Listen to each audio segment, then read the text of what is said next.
네, 진보당 브리핑 드리겠습니다. 부대변인 이미선입니다. 류일임의 민원사주 의혹, 눈 가리고 아웅한다고 가려지지 않습니다.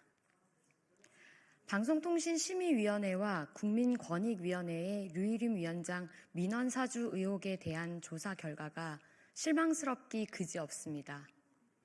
어디까지 망가질지 걱정이 될 지경입니다. 14개월이 넘는 시간 동안 의혹을 이끌어온 이 사건을 결국 이해충돌방지법 위반 여부를 판단할 수 없다로 결론을 내린 것은 도저히 납득할 수 없습니다. 권익위는 방심위에서 제출한 내용, 류일임 위원장의 사적 이해관계자 민원 신청 사전 인지 여부 등을 확정적으로 확인하기 어려워 이해충돌방지법 위반 여부를 판단할 수 없다라는 이유를 들어 조사 결과를 통지했습니다. 이 결론을 보고 누가 순순히 받아들일 수 있단 말입니까? 권익위와 방심위 감사실의 무책임한 판단을 강력하게 규탄합니다. 류일임 위원장은 민원 신청 사실을 인지하지 못했다라고 주장하지만 이에 반하는 구체적인 증거들은 이미 널리 알려져 있습니다.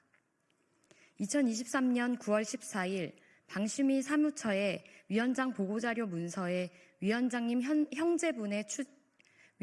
형제분으로 추정되는 류땡땡 씨가 민원을 신청했다라고 명시되어 있습니다.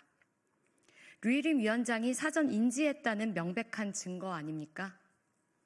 또한 류일임 위원장의 동생과 미디어 연대 대표가 민원을 취하한 직후 관련 카카오톡 대화 내용이 공개되기도 했습니다. 이 대화 기록은 류일임 위원장이 민원 신청을 사전에 알았다는 중요한 증거 아닙니까?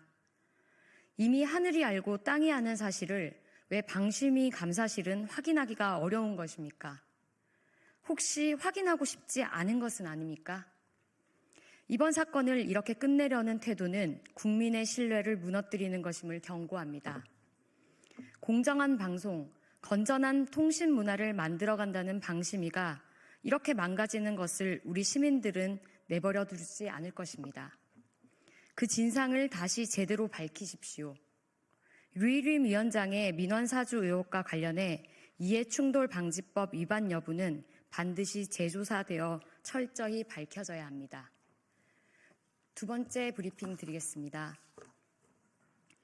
박현수 서울경찰청장 직무대리 임명을 철회하고 철저히 조사부터 하십시오. 최근 최상목 대통령 권한대행이 박현수 서울경찰청장 직무대리를 포함해 고위 경찰 인사를 단행했습니다. 내란 가담 혐의자가 초고속 승진을 해 서울경찰청 수장이 되는 것이 특히 논란입니다. 박현수 직무대리가 내란 가담 혐의로 오늘 군인권센터로부터 고발되었습니다.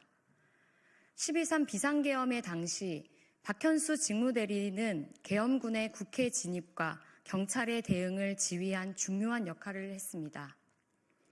이러한 상황임에도 최상목 대통령 권한대행은 박현수 직무대리를 승진시키는 결정을 내렸습니다. 국가의 안전과 질서를 책임지는 중요한 직책에 내란과 관련된 인물을 임명하는 상황 자체가 비상식적입니다. 내란 가담자에 대한 검찰의 수사와 공정한 법 집행을 방해하고 경찰의 정치적 중립성을 심각하게 훼손할 수 있는 것입니다. 아울러 대통령실에 파견된 경력을 포함해 과거 정권에서 초고속 승진을 이어오는 경력이 이번 승진을 더욱 의심스럽게 만듭니다. 오죽하면 자치경찰 조직 내에서도 정치경찰이란 비아냥과 권력자를 위한 경찰이 되어선 안 된다는 비판의 목소리가 터져 나오겠습니까? 강력히 촉구합니다.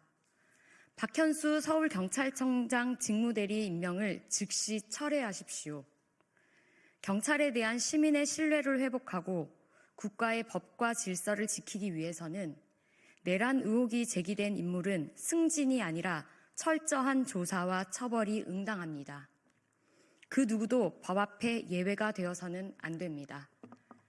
이상 브리핑 마치겠습니다. 고맙습니다.